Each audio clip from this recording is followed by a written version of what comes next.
Okay, so I want to talk a little bit about the United States and NATO spending. This is one of the things that's been wrapped up in the Ukraine war debate, is especially if you listen to Vice President Vance. He's very anti-NATO, he's very anti-Europe, and he feels like we are just throwing away gobs and gobs of money on it, and that money would be better spent at home. So the question I want to start with is, how much does the United States actually spend on NATO? And the answer is it's about $3.5 billion per year. It's what we put into the NATO Common Fund. That runs for things like procurement programs, research programs, administrative costs, things like that. The NATO organization is largely voluntary. Well, it's entirely voluntary. To give you an idea, if you want to be the Secretary General of NATO, I think I got that term right. I was listening to an interview with the current one, and one of the things that he explained was that your country has to pay for your security, your transportation, your housing. NATO doesn't even have that in the budget, to give you an idea of how small the actual NATO organization is. NATO is much more of an umbrella alliance system and an integrated command structure. It also has a lot of terms for, you have to have certain standards for your military, you have to use certain types of ammunition, certain types of equipment, things like that. But that's really not the point of this. The point of this is, what does it cost? And the answer is about $3.5 billion. So why does everybody say that the United States picks up, spends 800 billion or 900 billion on NATO? The answer is because that's the United States defense budget. We have a defense budget of around $860 billion, depending exactly on how you calculate it. And that is by far and away the largest defense budget of any NATO member. If you take the combined defense budgets of all the NATO members and put them together, the United States, and you make a pie chart out of it, what you're going to see is the United States accounts for about 2/3 of total defense spending by all NATO countries combined. If we leave NATO, our defense spending does not drop. It drops maybe at most, well, I should say it might drop by 3.5 billion, which is less than 0.5% of our defense budget and less than 1/10 of 1% of our total budget. But hold on, if we leave NATO and we ditch Europe and we stop providing them, isn't that going to save us tons and tons of money? No, it's not going to save us anything.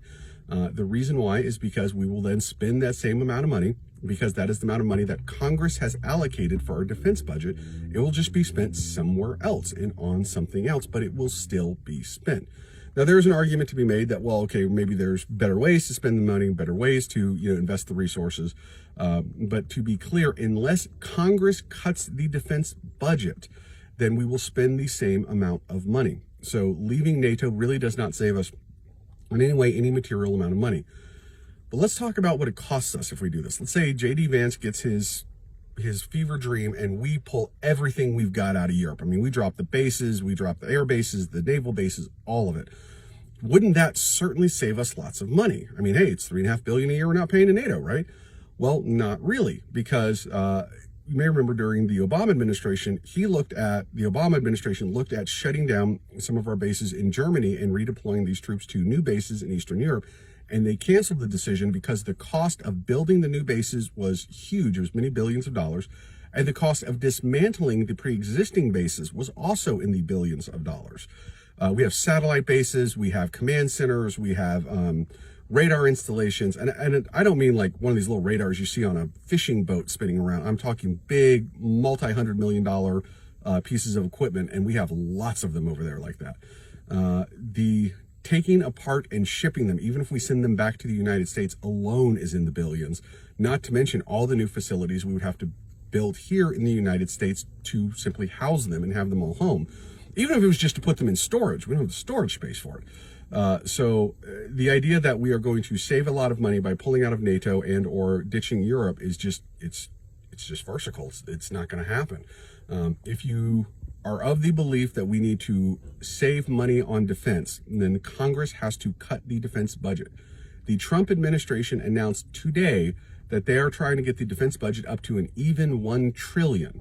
What this means is, regardless of where we deploy our troops, whether it's in the Middle East, it's in Asia, it's Latin America, it's Europe, it's, wherever, our defense spending, if he gets his way, is going to go up by quite a bit. We're talking $100+ billion here per year. So the whole, would save so much money leaving NATO. No, we wouldn't. But here's another element. Part of our line system with NATO allows us to defray costs for weapons procurement and development. We build a new fighter jet. This is usually where it happens. And what we can do is we can get NATO allies to buy certain parts or pay for development of certain parts or manufacturing facilities, things like that. And we can bring our per unit cost down. This has been a big issue with the F-35 and why the Trump administration started freaking out when all the NATO countries said, we're not going to buy your F-35s after what you did to Ukraine. Because it takes the per unit cost and raises it by millions of dollars because we can't defray the cost to the allies anymore.